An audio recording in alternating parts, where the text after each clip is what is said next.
Good afternoon mga idol. Happy Wednesday sa inyo. Ito kung mapapansin nyo mga idol na finish project na kami dito sa Paranaque sa Muntin National Village. May mga spandrel nito mga idol. At saka mapapansin nyo mayroon na kaming screen. Yan, lagyan na screen mga idol. Yan. Lagyan na screen yan. May madam sabi niya lagyan na screen. Kaya pinahabol namin screen. Ayan, may screen na yan lahat. Yan. Ay yung dalawa na gano'n na lilinis na. Yan, clear na mga idol. Yan. Tapos na yung mga spandrel mga idol. Ayan na. Yan, may mga ventilation. Ayan, mapapansin nyo ventilation yung mga idol. Yan. Yan. Hindi namin pinipid ng ventilation itong mga idol. Ayan. Ayan. Tagwawalo ang ventilation kasi dati mga idol hindi walang butas yung hard duplex nila kaya pumutok halos mga pintura niyan. Kaya meron yan hanggang dulo. Mapapansin yung mga idol nagkaroon kami ng manhole dito sa project ni ma'am kasi yung mga installer po dati hindi po naglagay ng manhole sa kisame kaya ngayon ang ginawa po namin ayan nagkaroon na kami ng manhole. Ayan na mga idol may manhole sa taas ng spandrel. Yan mapapansin niya may mga butas kami.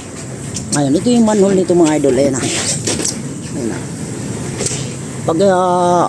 Pag short yung mga kurente rito mga idol at saka mga ano ba ito mga may re-repairin mayroon po silang madaanan kaya nilagyan na po namin hagdanan.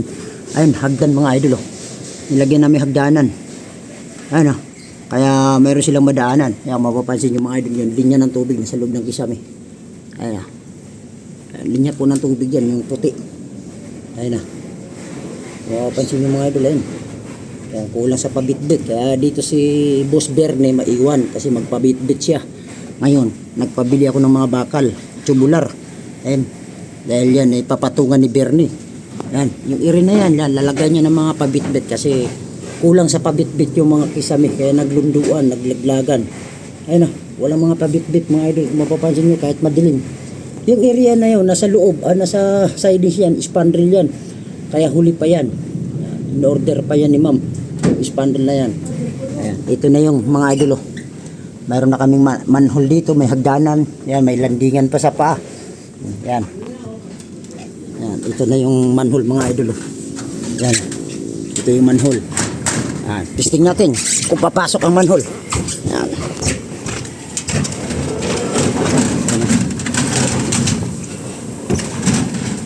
Ito yung manhole mga idol ginawa ko. Ano?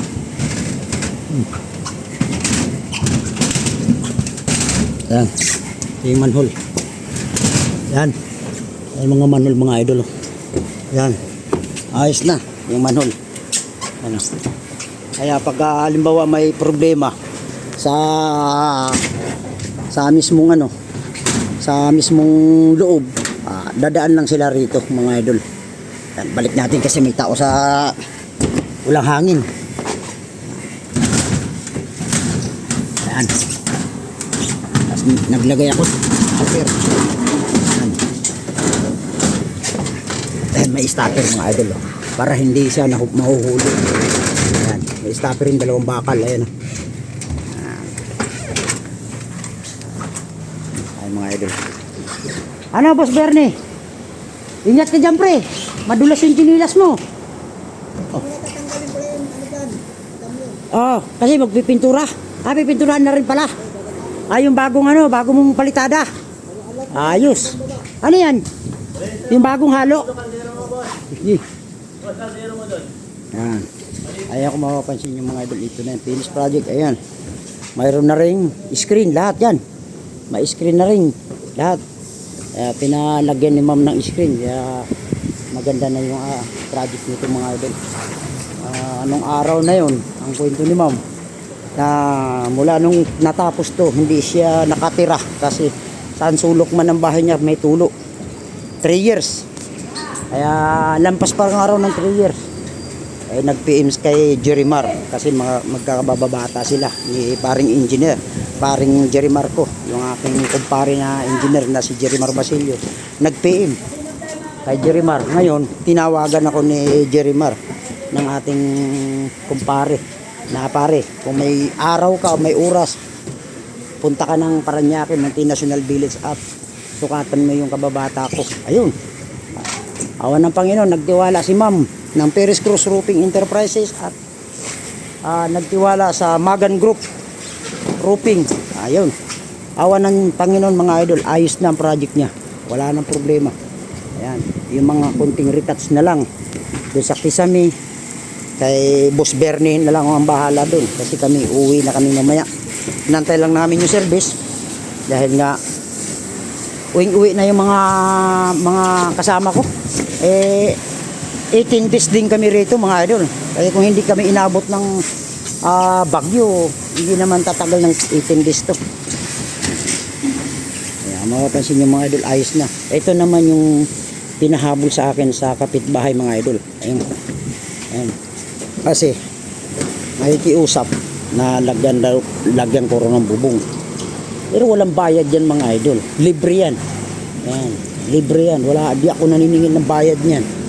Kasi napakabait naman yung owner sa kapitbahay. Kaya nilagyan po namin yan. Ayan.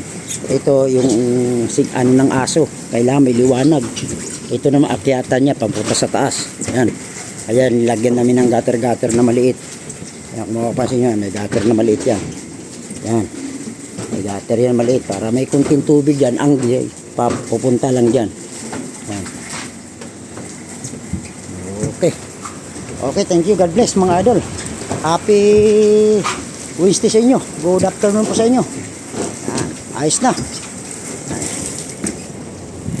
Ayos na. O, nagpagawa pa sila ng sampayan. Ayan, ayos na yung sampayan nila. Ayan, may nakasampay na. Okay, thank you. God bless.